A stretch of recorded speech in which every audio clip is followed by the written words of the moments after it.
డబ్బులు లేని పరిస్థితి. ఇంత మదన పడుతున్నా ఈ విషయాన్ని కనీసం ఉన్నతాధికారుల దృష్టికి హాస్పిటల్లో ఉంటుండగా తీసుకెళ్ళచ్చు, రోడ్డుపైకి తేవాల్సిన అవసరం ఏంటి? సార్ నేను ఇదే విషయాన్ని రాతపూర్వకంగా రాసి పెడదామనేసి ఇక్కడ కంప్లైంట్ బాక్స్ ఎక్కడ ఉందని వెతికాను సార్.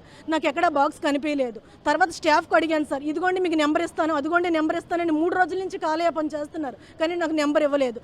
తర్వాత నిన్న ఒక అతను వచ్చారు సార్, ఎవరో ఒక అతను తెలియదు, నాకు ఇక్కడే కనిపించారు, అతను పెన్షన్ కోసం తిరుగుతున్నానని చెప్పారు. హరిశ్చంద్రపురం నుంచి వచ్చారంట. అతను టైం అయిపోయిందని అంటే అమ్మ ఉండడానికి ఎక్కడైనా షెల్టర్ ఉందా అని అడిగారు. అడిగితే అతనికి అప్పుడు గట్టిగా ఆరోగ్యంగా ఉండేటప్పుడు అతనికి పెన్షన్ పని లేదు, ఇప్పుడు కాలు చచ్చు పడిపోయింది, నడవలేని పరిస్థితి. రాత్రి ఎక్కడైనా తలదాసుకోవడానికి అమ్మ ఏమైనా ఉందంటే ఇక్కడే ఉండాలి సార్, ఇక్కడ ఏమీ లేదని చెప్పాను. అక్కడే వాళ్ళు ఉన్నారు సార్. అతను చెప్పారనమాట, వార్డు నుండి ఈ రోడ్డు మీదకి రావడానికి వాళ్ళు నెట్టేశారని మీరు వచ్చేసారు సార్ వెళ్ళిపోమని అన్నారు సార్.